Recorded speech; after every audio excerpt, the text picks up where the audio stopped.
this idea from Nietzsche is a fucking banger, and I've actually never heard anyone talk about it.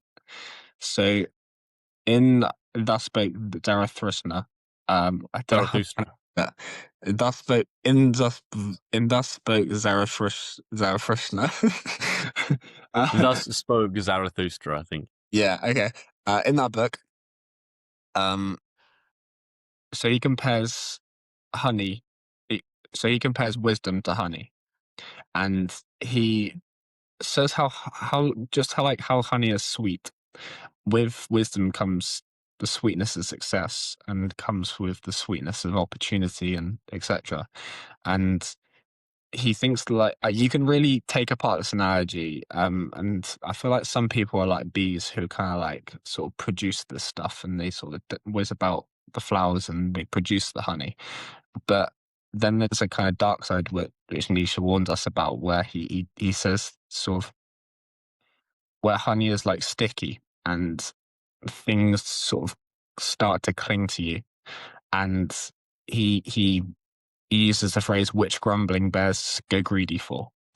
Um, so when you're like the guy with the answers, essentially, people want like the fucking answers. And I think we can, as people that do a podcast who chase wisdom, but just people in general, I think that we are craving for honey. I just resonates a lot with this analogy. Like I can kind of use an example of like when I was younger, I was like in Plato's cave a lot and very ignorant. But as I was in Plato's cave, I could sort of hear the voices of the passers-by outside the cave, and it sounded like they were enjoying the honey. And then I guess you kind of go from ignorant and you become wise, and it's a bit of a painful experience because the light from Plato's cave it hurts your eyes a bit, but you move through it. Um, and I guess like in the context of like when I wanted about a year ago when I didn't know anything about sales, and now I know a bit more. I think I can when you sort of learn things like I get taught how to deal with objections, and I get taught how to build relationships, and I sort of become less ignorant in an area I want to get wise at. Um, you taste the honey. I think you really do, because for me, you learn the skill, but you get good at dealing with rejection in my context, and you get taught how to be persuasive. Um, and so the last part, I guess, Nietzsche, uh, he he also briefly, I'm less versed on this, but he briefly touches on how it kind of creates this being wise creates this sort of credibility about yourself, which often people use as bait, or he links it to this like fishing analogy, where like you kind of where yes, you attract things, but you can do it in an unethical way, which um I think we like you can people are kind of vampires for this honey, so you can definitely exploit them. Um, but yeah, that's something. So I like that this analogy has lots of different layers to it and lots of different elements that make sense to me implicitly. So the sweetness idea to wisdom, yeah, I hear that. The desirability of it, that it's something that people crave, is something that other people want, is something that people find, well, they find themselves drawn to in the same way that we're drawn to the sugar and honey, the food, and but there's also an element of like you can overindulge and that's not good for you also, in the same way that if you just ate honey and just ate sugar, it would make you very unwell, despite the fact that your brain, that you've got reward systems in your brain that will make you want to consume more, consume more, consume more. In the same way that you can be obsessed by a journey towards some wisdom, but then you can be blinded to all the other important things in life and just dial down on that one thing. So maybe that's another element of the sort of cautionary nature of Nietzsche's analogy there. Um, Another thing about honey, right? Honey is a natural preservative. Honey never goes off, and you can. I want to say you can store things in honey, or you can use honey as a preservative for other things too.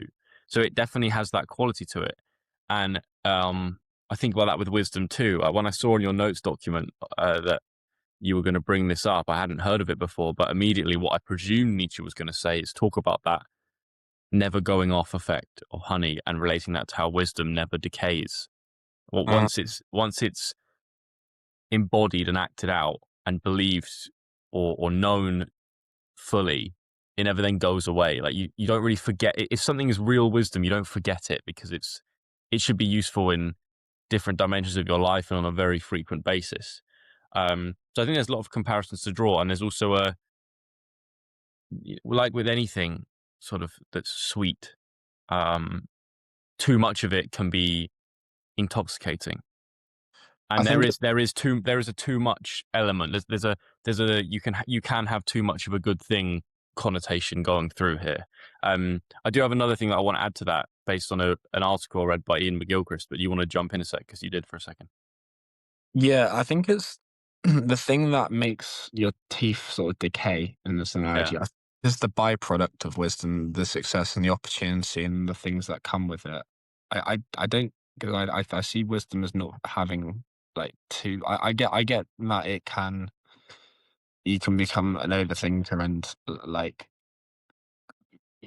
and there is burden with having too much knowledge, but I think the more bad stuff is in the context of the byproducts that come with it. And I like I like how you're playing it. I didn't actually know that like honey never went off. Mm. That's pretty cool. And what I was going to add to that was on this line of thinking that there is such thing as having too much of a good thing.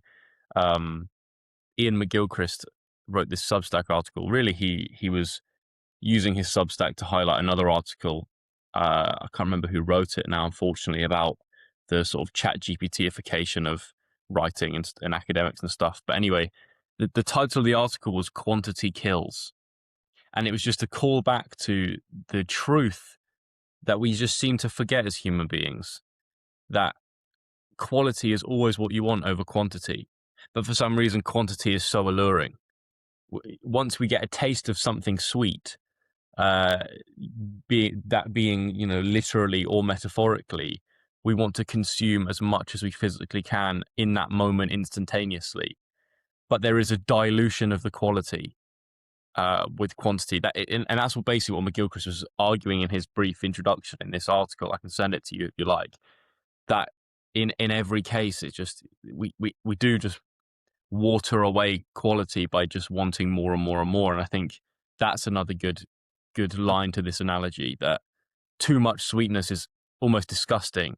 You have a pudding sometimes, it's just too rich or it's too sweet. Or like I find American sweets really difficult to eat because it's just so intense. Or like certain chocolate for me is just like it's just too much. Whereas it's kind of a bit of a callback to what we spoke about with Nick Kasmic with Aristotle and the golden mean. That extreme of too much good, too much sweetness, or too much quantity of something that is quality in a small amount. It does reduce the the experience. There's something about it. Quantity kills. What do you think? I think that that it's about the depth of the sweetness that we just see the second cake we want it. I guess it just like it just it's an extreme it's extremely lined up it's extremely lined up with marginal utility of demand. I was just going to bring that up. I just thought about you with the guy in the lecture with the Kit Kats.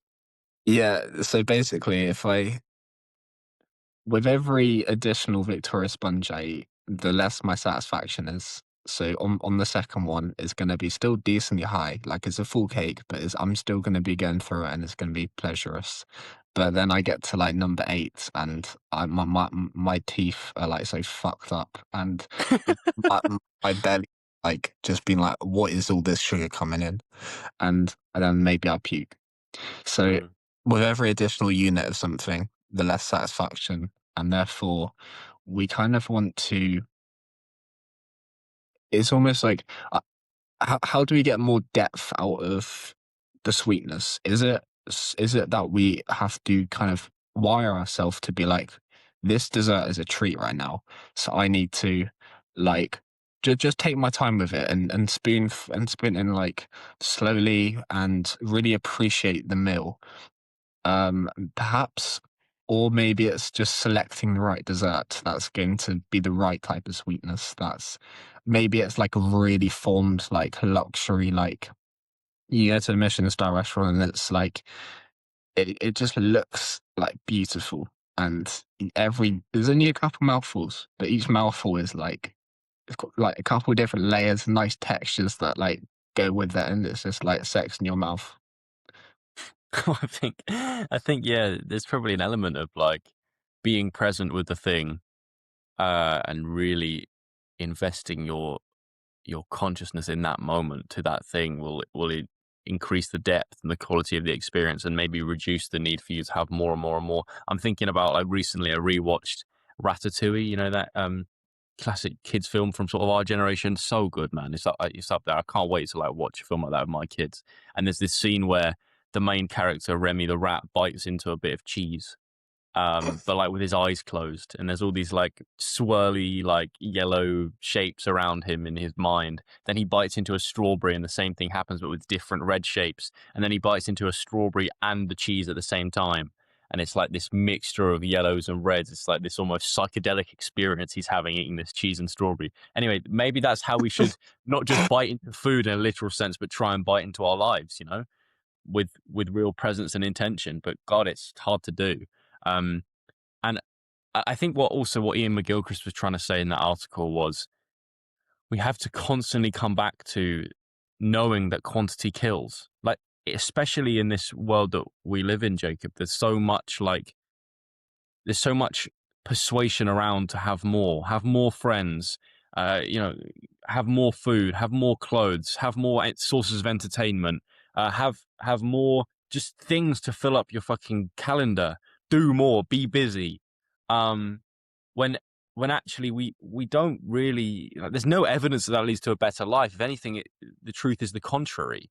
That focusing on a small number of relationships and making them as quality as possible, and focusing on one or two things that you like to do, so some passions, some skills. Maybe one is your career that you earn an income from, and one is a hobby that you like to be creative in, or you just like to practice with your friends, and focusing on some of the small little pleasures that you like, whether that's a cup of coffee in the morning, or reading a newspaper, or doing a crossword, or playing a musical instrument, or whatever. Just like focus on a couple of things. It's kind of a Greg McEwen essentialism type mindset, but towards everything in life, that focusing on quality over quantity does work, but it's just not as flashy and sexy and marketable.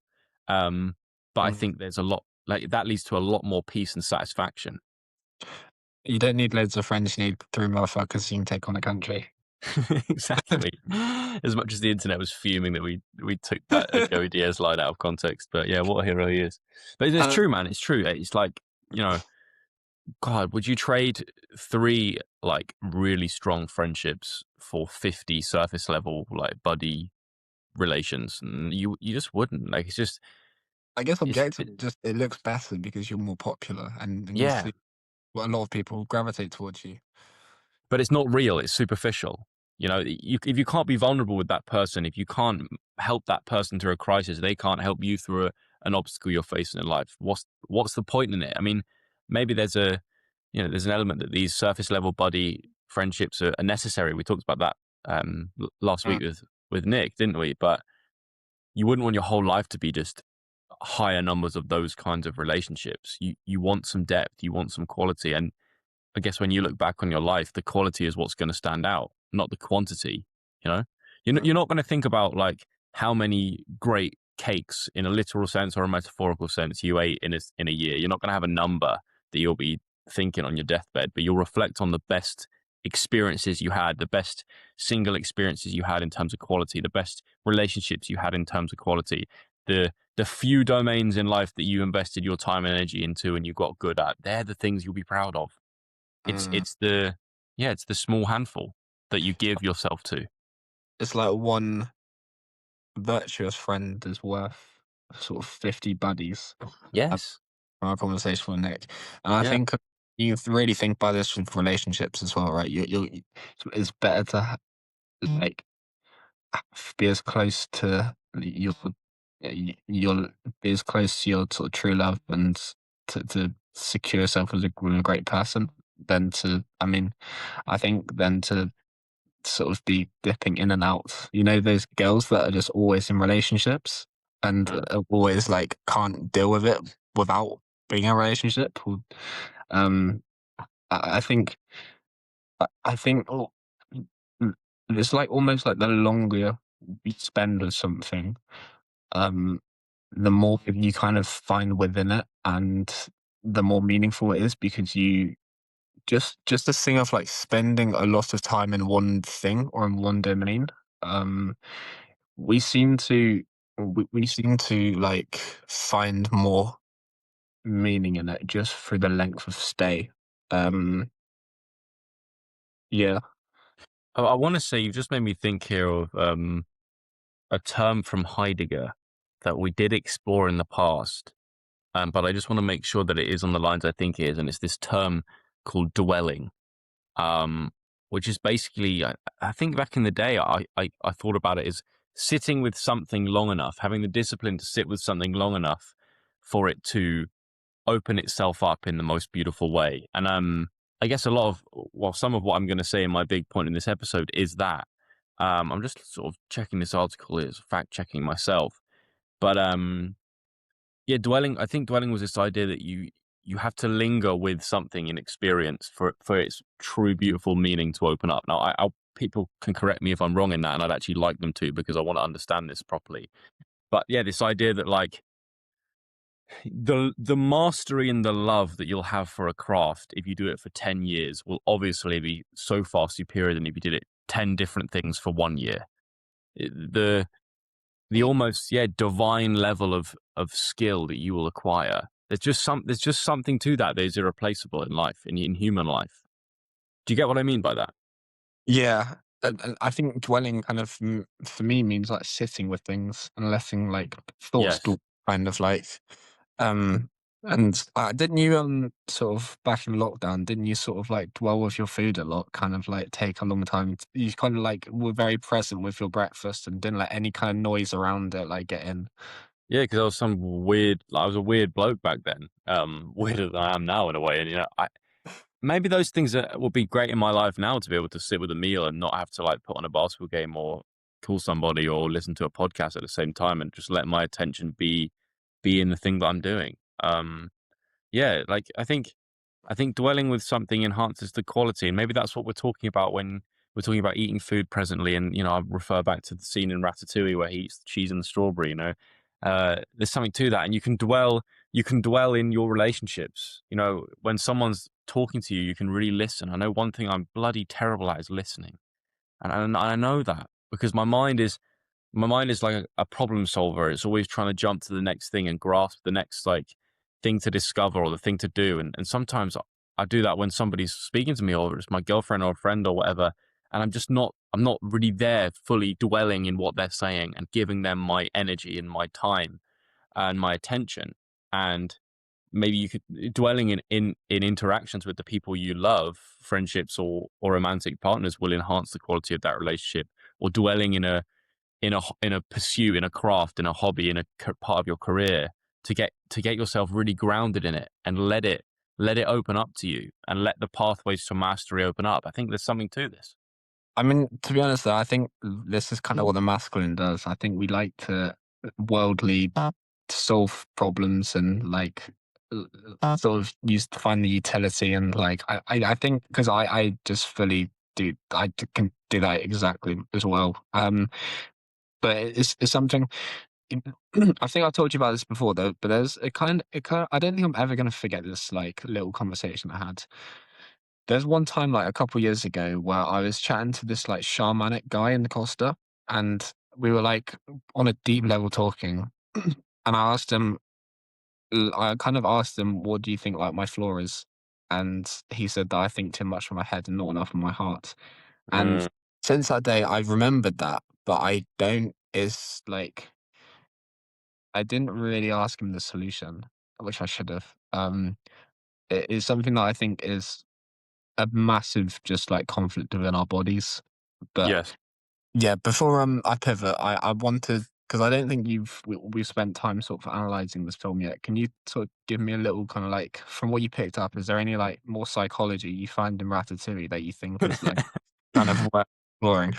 Well, let me just say this because I've just looked up on my laptop here the definition of dwelling from this article, and it says dwelling can be the seeking of shelter, the residing in a locale, the state of attentiveness or contemplation, or a lingering and possibly transformative presence. So that Mm. we are kind of on the same lines there. Ratatouille, I mean, it's unbelievable. Have you seen it? Did you watch it as a kid? I love Ratatouille. I think it's underrated is the main word I'd come to it. It's not one of the main Disney mainstream like successes, but it's a respected film. But it's like it's not Mm. like what you think of Disney. It's not like their main thing, but it should be more main. I think. Well, one thing that maybe I've loved in my late teens and early 20s is going back and watching films I loved as a kid, but you see them in so much more depth. You do see. This is going to sound like funny to people, I guess, but you do see the psychological significance of it, and the things that you understand implicitly as a kid, but then when you watch it and you get older, you go, "Wow, these are deep lessons about what it means to be human, or about the human experience and about wisdom that they're conveying from these films." Basically, to cut a long story short, it's about a rat who learns to, well, who's a really good cook, and he manages to cook in a really fancy French restaurant, but by hiding in like weaselly guy's hat who was the cleaner. But he accidentally this rat accidentally cooks a soup, and then they think it's the kid, so the kid gets promoted, and then the rat uses the kid's hair to like operate his arms and shit. I mean, it's mental, but the idea of the film to me is that the rat gets good at cooking, and then would never get a chance to show off its skills because of what it is, because of the fact that it's a bit of vermin to most people in restaurants. And the I don't know, the wisdom takeaway for me from the film is that competence and mastery can come from anywhere and from anyone, no matter your background or your experience, or your what people perceive of you so far in your life. You can be an artist in any way, from just doing it and perfecting it and having a love and a passion for it. And that's the phrase in the film, anyone can cook. But I kind of say all this with a laugh because many people might just say, Joel, it's just a film, just watch it and enjoy it. But the reason I enjoy it is because of this like depth of wisdom and psychology that's in it. you know um it's a beautiful thing. I think that is that anyone can cook is. I mean, you might resonate it with your disability in that, like, you have a disadvantage, a little bit like the rat, but you can still go out and play basketball very well. Yeah, yeah, and it's just adapted to my world in the same way that the rat adapts to, he finds ways to cook even though he's tiny, by sliding up and down utensils and stuff, I mean, it's funny, isn't it, to think about, but um I just thought then what you're saying is funny that we live in a world now where the word cook, it kind of gets like elaborated to anything else. Like bro cooked is like an idea of like doing something well. Like you smashed it, you cooked, and anyone can cook from Ratatouille meant just in that context. But in our lives now, yeah, anyone can cook at anything if you really put the time into it. I mean, yes, with my disability, I'm never going to be a marathon runner, but if I put enough time into this podcast, I'll probably become a decent speaker and a decent writer, and I can cook in that domain. And I would never expected that as a kid. I don't know. Just it's a hope. What these films do is they give you hope, don't they? That's what it's about. They give you hope. They make you feel warm inside. The character arc has a great payoff at the end when the rat gets to cook in his own restaurant at the end, and it's just the way he changes the pretty evil looking food critics of mind when he serves him some food. I mean, it's just a beautiful thing, man. It's just like it's good. It's a good part of being alive, being able to consume this kind of media. Yeah, you can look and you can see the archetypes in Yeah. some. You can see like the hero's journey as well, and how like there's a couple different food critics who are kind of like the big thing to defeat, Well, and well, look. Well, this is going to make people laugh probably, but Linguini is the weasel character who comes as a garbage boy just to like mop up the floor and take the bins out, and then he becomes what he becomes because of working with the rat. But that is, to me, is like by the book fool archetype writing, and the fool being the precursor to the hero, in that Linguini is not the best cook and he's stupid and everyone points at him and laughs and everything, but he somehow fumbles his way into finding like victory in the film through the help of this like mad supernatural rat that can cook. I mean, it's just mental, isn't it? But I see that fool archetype story arc of fool to hero, and the needing to be a fool and to be willing to look silly, that being necessary to go through the experiences to become competent and to win and to be a hero. That's a real thing.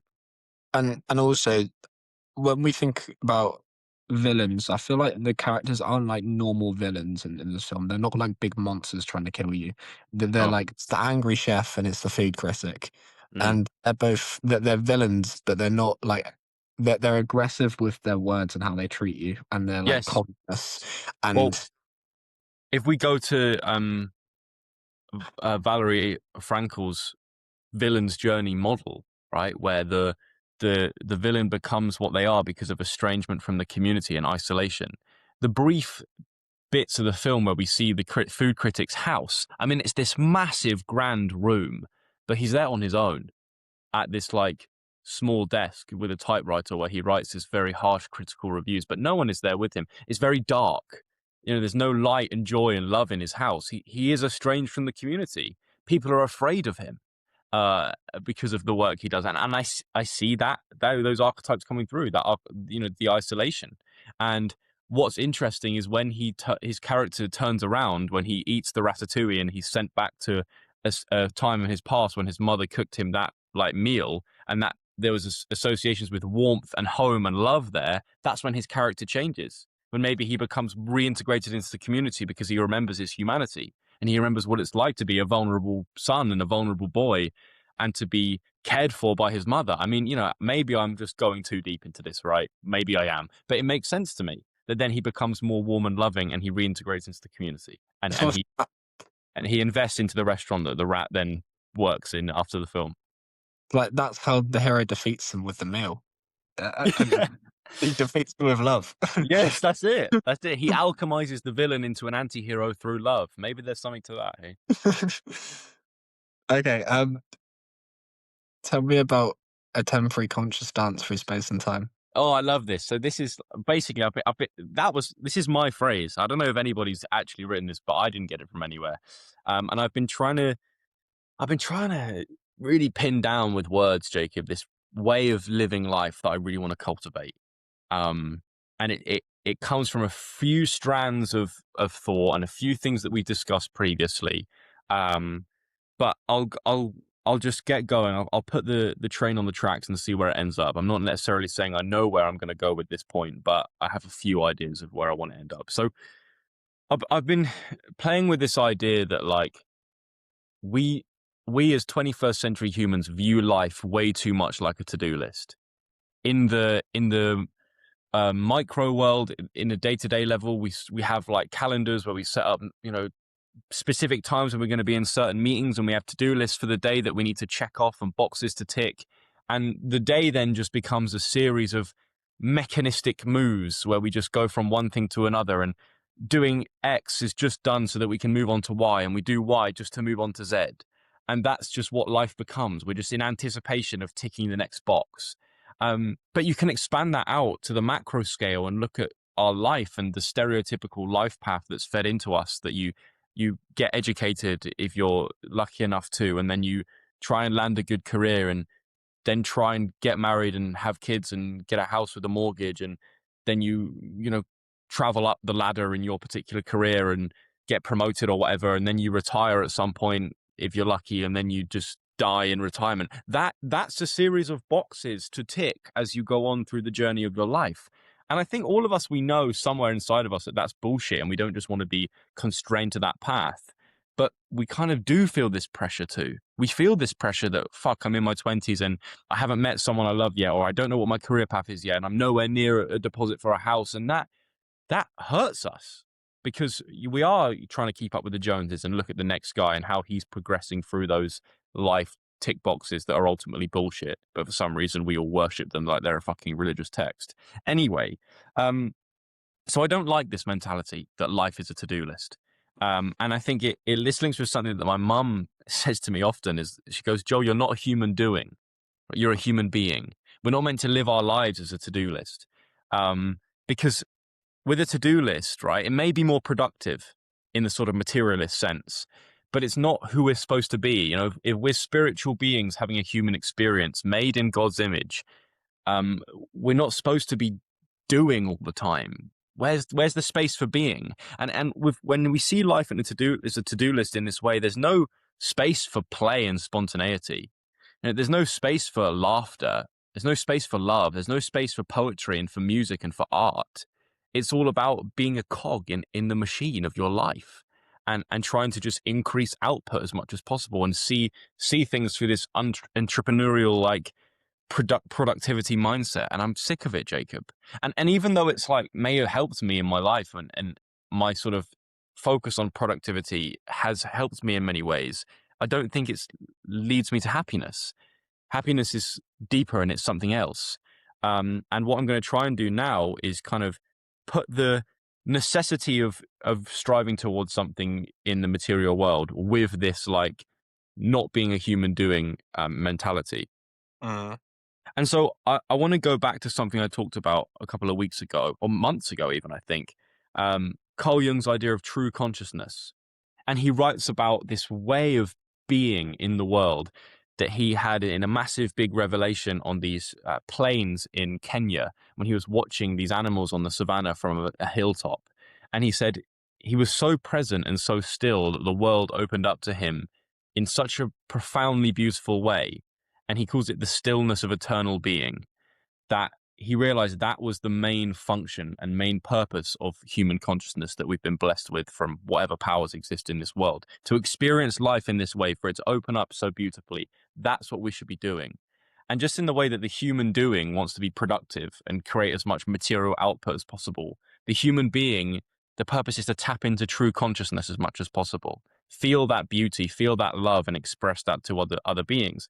And anyway, 2 nights ago, I had my own very small micro scale of true consciousness. And it sounds so funny. And I know this could be clipped up and people will find it quite, interesting and worth poking at and laughing at. But I was at Paddington Station. And there's at Paddington Station in the like food and shop area, there's a Costa on like the top floor. And I was waiting for my partner who was had a dance lesson in the area. And I had got a mint tea from this Costa, put some classical music on from my headphones, and I had an open notebook, and I was going to prep for this podcast and write about this idea. And something cool about Paddington Station is there's just pigeons in there knocking about. They're just inside the building, just trying to steal like a crumb off someone's sandwich and just fly in from one like banister rail to another banister rail at the other side of this quite big room. And I just sat for a moment. I sipped my mint tea. I listened to my classical music, and I just watched these pigeons fly from one end of the room to the other, just going about with their like natural, instinctual animal business. And around them were these people. There were some people looking quite lonely, and quite in darkness, maybe waiting for a train or something, not really sure on why they're going to that destination. Sat there looking quite solemn, but there were also couples that were clearly going on some kind of trip or some kind of holiday that were laughing together with their drinks. And there was these businessmen with their laptops and their AirPods in, waiting for the, some train to some important location to do some business.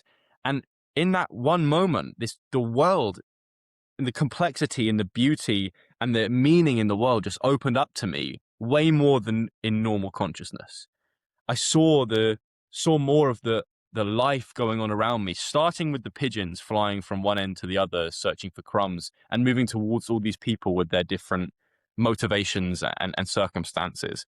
And it made me go, well, that's a little fragment of what I know what Jung was talking about, because life in that moment was so beautiful, and I was sober, and I wasn't under any influence of any drug or anything. I was just really present and really dwelling in that moment. So I'll finish finally with this bit about, all right, so we want to kind of get that stillness of eternal being, that true consciousness. We want to try and integrate that into our daily tasks. And this is something, and I'll close with this, that David Dada writes about in The Way of the Superior Man. He focuses on the importance of, and I quote, stripping the fat off the moment and not thinking that life is just a matter of tasks. And he talks about keeping eternity close in mind while you go about your like humanly material mundane obligations. Um, and that stops you from just seeing the tasks as the most important thing and knowing that there's a larger spiritual nature to your life. And then rather than just thinking that you're destined to go through some career you don't like and then retire and die, you can see that you're a being having an experience in that. And Alan Watts has this quote that the mystery of life is not a problem to be solved, but a reality to be experienced. It's not about ticking boxes, and it's not about understanding what's going on. It's about being and dwelling with it. And this line, this one couple of words to me sums up this way of living that I thought of the other day. Is this temporary conscious dance through space and time. We are limited by our mortality and our physicality and our senses, but we are witnessing a small fragment of eternity going on. And being present enough to sort of cultivate true consciousness and keep that mystery and that eternity that we reside in at mind will open up our lives in such a beautiful way. And yes, we have to do the material things. We have to work. We have to earn money. We have to tick boxes. But it's the way you tick boxes, and it's the meaning that you draw from your experience and the way that you be in the moment. That's what matters most. And I'll pause there. Before I give my thoughts, when you said David Dada's stripping the fat of the moment, what does that mean? So he said we must strip the fat off the moment, which I think what he means by that is don't get so caught up in the minutiae of the mundane stuff. Like, because ultimately that shit doesn't really matter. That's just the dance floor that you do the dance of life. Like, it's not what it's actually about. Like, what score you get in your university degree, or I don't know how many points I score at the weekend. That's just the fat in the moment that we just need to cut off and come to the real like meat of it, which is the joy of doing and the joy of being present with the thing and finding the beauty in it, and not getting caught up in the mentality of the human doing, which is just productivity and output. Does that make sense? I That's think what so. he thought. I thought what he was meant. Yeah, so this image that you kind of paint for us, I like it because even in that image, I feel like you see the walking to-do list with the guy that's running for the train, and he's he just he needs sleep, and he needs connection. But then you got the guy that's with his partner who's sort of like taking his time, and they're holding hands and they're walking together, and they got a bit of like sort of joy about them. And I think from both of those examples, you could say that one's happening to life and the other life's happening to them. Mm.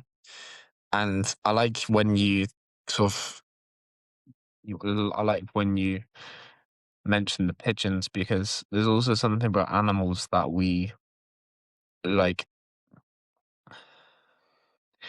It is like a simple pleasure to like invest time into watching an animal, I guess. Like even something like a pigeon, like I think you can think of it like it's only like a small little like. I think it's because we're so used to it, and it's kind of like available in cities and stuff. But if you sort of take the time to watch a pigeon, you see like the weird ways its neck moves, and the fact that they've got their own kind of like ecosystem going as well within the pigeon sort of tribe. But I think if you were to maybe like move to like Costa Rica and you look at the birds there, you'd pay more attention. And I think that's just because we haven't seen them before, and pigeons are so sort of available in this country that we don't take the time to look at a pigeon. So I think you painted a good picture there. I think I'm still trying to fully understand the solution. I think you touched on it with like that we need to be present and strip away the fat. And potentially we can choose different, like, it's not about maybe getting rid of the to-do list, but like it's the way that we approach the to-do list. But I don't know if you can like maybe rephrase the solution. I think that'd be good. This is good, Jacob, because this is what I need when I have an idea in my head and I know it feels meaningful to me. I need people to poke holes at it and go, I didn't quite get this bit. Can you go over that bit? You know what I mean? Uh-huh. So, yeah, it makes me think of what we discussed briefly of Nick last week. And it's this question of what are you chasing really? And if you ask the guy on the laptop with his AirPods in at 7 p.m. in Paddington Station, what is he really chasing? I don't know. He might say, "I'm working on this project," and whatever. And I know he might have some real nice, meaningful message behind it. That he's working for some charity and he's building up to a massive fundraising event and he's trying to help these people in the community. But let's just go with the stereotype that what he's doing is he's trying to be productive so that people think he's really good at his job, so that he gets promotion, so that he earns more money and he can have more material resources. Let's just go with that, right? That may not be the truth, but let's go with that. Then he's chained to this like human doing conveyor belt like life system where there's no space for freedom and spontaneity and play in that. He's just like chasing the next material goal. And even when he gets there and he has more material resources, more money, more power, more status, when does that end? When is that enough? When is that like, when does he, to use Robert Greene's term, when does he know the line of victory and then he can stop? Like, he's just chasing this like horizon that always keeps drifting further and further away from him. And what I'm saying is that the two different people can do the same material thing, but chase very different values in a sense. So you can engage in the material world that's inevitable and necessary, but do it from a human being perspective, possessed by true consciousness, in the way that Jung thinks about it, with real depth of presence and searching for things like love and like truth and like connection. And I think you can do that in any like material path. Now, I might be being way too spiritually optimistic here, but I think it's possible to do. It's hard to cultivate this way of being, but like, if you ask somebody, or if you just like when you're a kid, when you just always ask why, and you ask someone about their life, like, why do you do that? But why do you do that? And why do you do that? What will we eventually come to? Because we're gonna fucking die anyway, so we can't take it all with us. I think the why, the answer to the why question that stops that loop of curiosity is going, well, I do it because I love it in the moment, because I'm really present with it, and I want to cultivate a great sense of love and connection in my life through doing this thing. And it's because of how I be and how I like invest in the moment. Does that make a bit more sense? Like, if you have other questions, please ask, because I need Yeah. to clarify this. Well, I think as the guy that's often has the AirPods in the coffee shop, I think what this guy would say, and I think he would kind of say that it's cool to get money. Like when I'm like doing my sales stuff and I make £100 for that day on my laptop, it's cool. Like I get a nice feeling from that, and I feel like I've made money, and I feel like it's it sort of lifts me up for a little bit. And I think it would be the same for him. And I think the interesting question would be, when does that become a problem? Um, l- and I think he did point to it there with like loving what you do. Um, because you can do that, I suppose, in you can get money in quite a few different ways from your laptop, but like but also, I don't know. I don't know if it's also that easy as well for a lot of people to love that process of like trying to get rich. And if he's a businessman, then like, then that's going to be like that. Basically, there's going to be a lot of bad things that come with that. There's going to be a lot of tough things that come with that business lifestyle. So I don't even know if it's fully possible to always love what he does. But I mean, for myself, just sort of being like like being like okay with it. So like so sometimes it's good and sometimes it's not as good. But like it kind of enjoying the process of growing, I guess. I think it's quite a complicated example, to be fair. But yeah. Okay, let me try and say this because I just thought of this in my head now. I think the material game. So let's use that phrase for everything that you do in the outside world. The material game exists within a larger spiritual game, which is how you do it, or how you affect people, or the way of being that you approach the external world with. Just in the same way that, you know, uh, playing a game of chess, right? Whether you win or lose in the game of chess doesn't mean you win or lose at life. It's just one dimension of life. And the ultimate game itself is the person you are. That's the spiritual game that kind of exists as the larger circle, and the material game is within that. What I'm trying to argue is that people need to see that the material game is not all there is, because if that's what you focus on, you either end up on that sort of hedonic treadmill where nothing is ever enough, um, or you have a failure in that material game. You lose the chess match, you lose the basketball game, you don't get the sale, whatever, and your whole life falls to pieces. I'm trying to encourage people to have a background knowledge that you are not your like ego in the world that plays the material game. You're the wider awareness. In the same way that I've talked about in sport, that it's not about winning or losing the particular game. It's about the player that you are and the character that you show in the competition. I'm trying to tell people that life is a larger spiritual game, and maybe that's what the religions talk about, and maybe why I seem like I'm advocating for a religion and a religious path when I talk about the podcast in this way. But it just makes sense to me that it's not about this material goal. It's about the spiritual implications of how I chase it. Does that make sense? Like there's a wider game going on here. I like this concept. I think you can like you can think of, like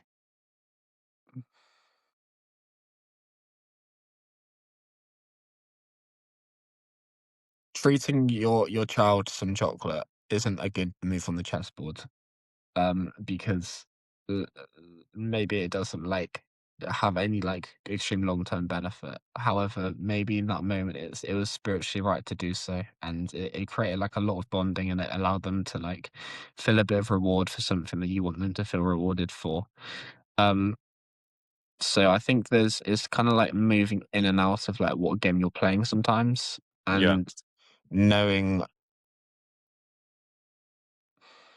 I think multiple games exist, to be fair, in the period of like a day, like because I don't know. I guess it's weird. Like, okay, this guy in the coffee shop that's like mad materialistic. Like, what's it like when he gets home to his wife? Like, that's interesting. Like, does he completely detach from the materialism world and he becomes this totally new person who you wouldn't really see on the side of business that when you meet as like a friendly term, Okay. or would carry that along with him?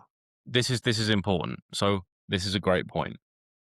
I think if he can go home and switch off the businessman and become the lover or the father or the friend, then he's not stuck in the material game. He can dance in a number of games simultaneously. He can spin a number of plates simultaneously. He is what we would say in previous episodes is like the paradoxical man, which I think is a good sort of character to aim for, where you can do two seemingly very conflicting things in life and balance them both and be good at them both. Um, Mm.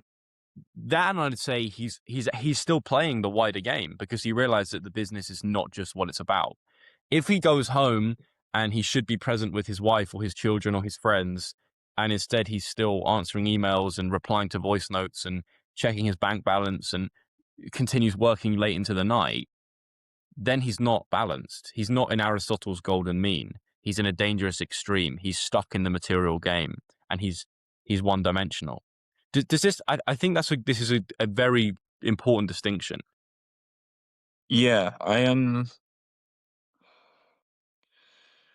I think I agree with the notion of like kind of switching yourself off so that you're playing other games as well.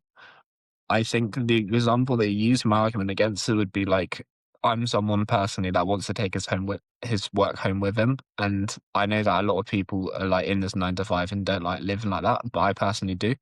But I think that so but I think we can also still, as someone that if he was to not have a wife and he was to take his work home with him, maybe he needs to still find time to do yoga class in the morning and kind of play a different game. Like, as long as I guess you're finding time to play like a different game, then you're going to be more whole as a human being.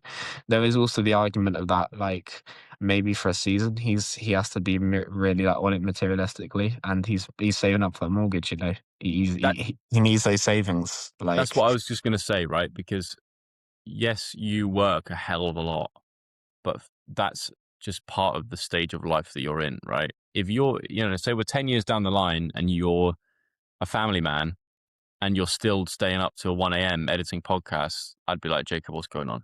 Like, you know what I mean? That's not worth it because you're in a different stage of life. You've got to spin different plates. You've got to play different games. So yeah, maybe for a season of life, you dial in on one game. Like, mm, I think as long as you have a sort of baseline detachment from any individual game being the be all and end all of your entire life, you can still cultivate this like spiritual being behind it.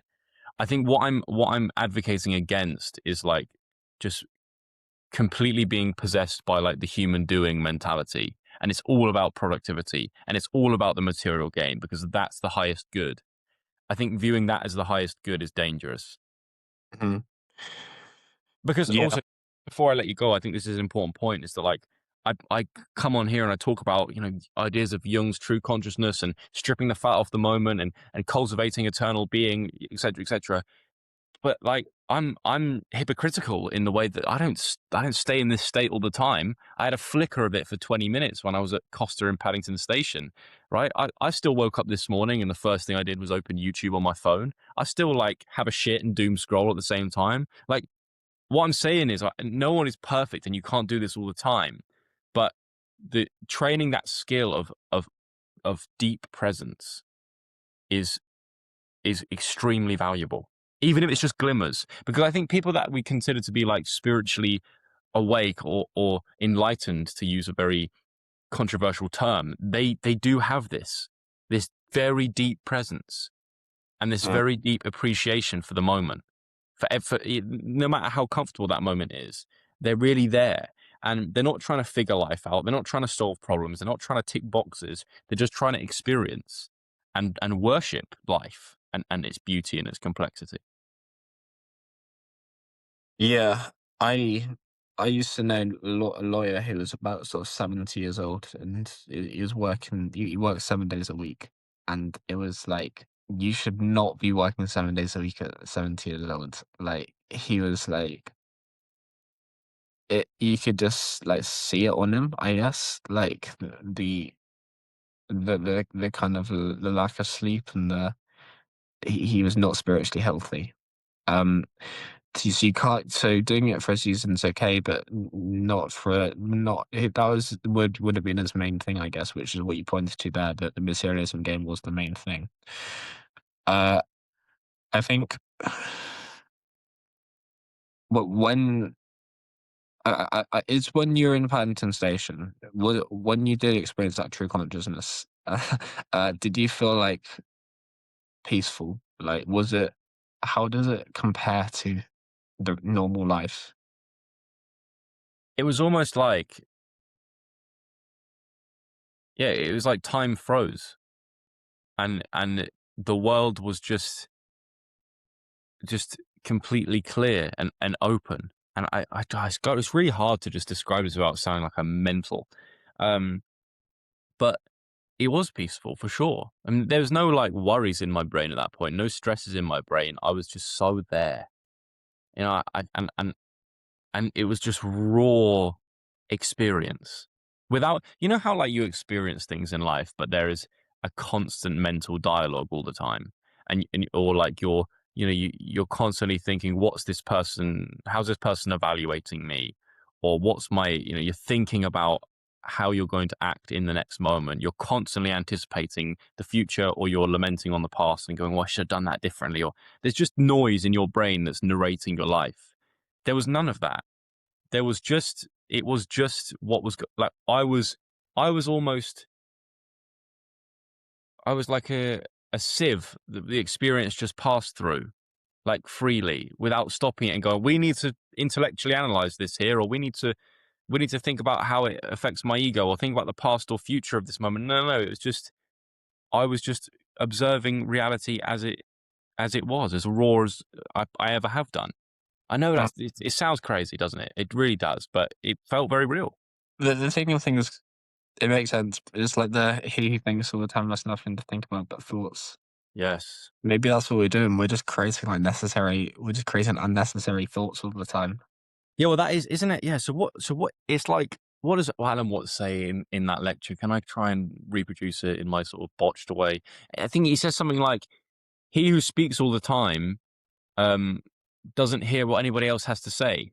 In the same way that someone who thinks all the time has no space to experience life, because all you're thinking about is your own thoughts. You're not actually there. I think that the spiritual path is more feeling over thinking. It just is, and What It's I what the guy think did here in that coffee shop, man. It is. yeah. What we don't want is this kind of like endless chatter in our skull. That's like because I think people have interpreted that before, and they've criticized us for deep thinking, right? For thinking on like big topics, and I've actually had that like that quote put against me for like this thing about you're thinking too much into things. I don't think it's potentially used in that context. I think the context that quote is suitable for is like thinking all the time is kind of like ego all the time, I guess. Mhm. Like it's like, and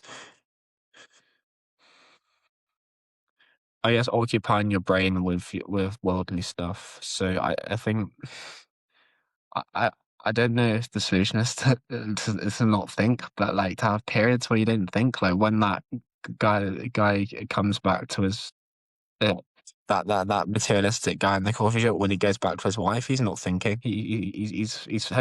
Hopefully he's feeling, and he's like Love it. he's loving. Yeah, you Well, don't, you love. no, I mean, even try and have a flirtatious, loving conversation with someone you love, and try and do it with thinking about the next thing you're going to say. You can't do it. Or even like, even intimacy. You can't think your way into intimacy.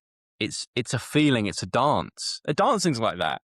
You can't, yes, you have to learn the steps and learn the moves. I mean, I'm not dancing. I'm not an expert in this, but I can't imagine that if you're a professional dancer, you have to think about the next 5 steps you're going to do after this one. You have to learn it, of course, in training and in practice. But when you're dancing along with the music, you just have to go by feel and go by instinct. And here's one other thing, right? I was thinking about this quote, this Alan Watts quote that I mentioned earlier. The mystery of life is not a problem to be solved, but a reality to be experienced. And I was kind of trying to dig into it. And I wrote here, in this quote, there is a sense of submission, of giving yourself up to the mystery of life. And that's exactly what one must do to experience reality in a fundamentally beautiful way. Because you stop seeking to understand and you begin to experience. Because we can never understand. We never created any of this anyway. So why, like, it's because of maybe our left hemisphere, or our human intellect, right? We're constantly trying to grasp everything, hold on, and what is going on? What is happening? Why? When actually we can just let go and experience it and feel it. And that relief is beautiful. And this, so you're talking about this sort of, in the chatter and thinking idea. It is true that it's this chatter of trying to anticipate and take control of life. It's like, that's what anxiety tries to do, right? If I'm entering into a basketball competition or whatever, and I really try and like cognitively smash my way through it and just think, like, what's going to happen in this? We're going to run this set, and then how is that opposition going to respond? What's this player going to do? Then what am I going to do in this situation? All that blah blah blah blah noise, noise, noise. When really, what I should do is just be like, I'm going to go play the game. I'm going to go feel out the moment as they approach me, and I'm going to trust my instincts. Uh, And I'm applying that different way of approaching a basketball game in that example to your entire life. You can try and etch out, what's my career going to look like? When am I going to get married? When am I going to buy a house? When am I going to retire? Whatever, whatever. When am I too old to be doing this thing? When am I going to grow up? When am I going to kick this habit? It's all just noise. You don't know. Just uh, try and figure out the moment. And in and, that that's, way, you venture because you're not trying to force any outcome to happen. Go on. and I think that's just pattern recognition. Like you can still you can kind of still play the basketball game and be unconsciously recognizing patterns that you've played for lots and lots of times, and not have to think. Maybe. Yeah. Yeah. And maybe you have to do the work thinking and training to get to a point where you don't have to think. Maybe that's what mastery is, like we say, unconscious competence. Uh-huh. Maybe it's necessary to go through it with full cognitive horsepower. But I don't know, man. I think this is an important conversation. I mean, it grips me anyway. Yeah, I think the unconscious competence. I think that's the kind of the escape from it, perhaps. But yeah, I think we should stop here. I think because I think this is like a good point to stop on. If you're happy to, Yeah. and yeah, thank you everyone. I hope you enjoyed this one. I think I'm gonna stop pushing 5-star reviews once we get to 100. We're on about 60, 64 right now, something like that. So if you haven't already, go give us a 5-star review, and we'll see you guys next time. And watch Ratatouille and tell us about the psychological significance that you drew, if any. Cheers, guys.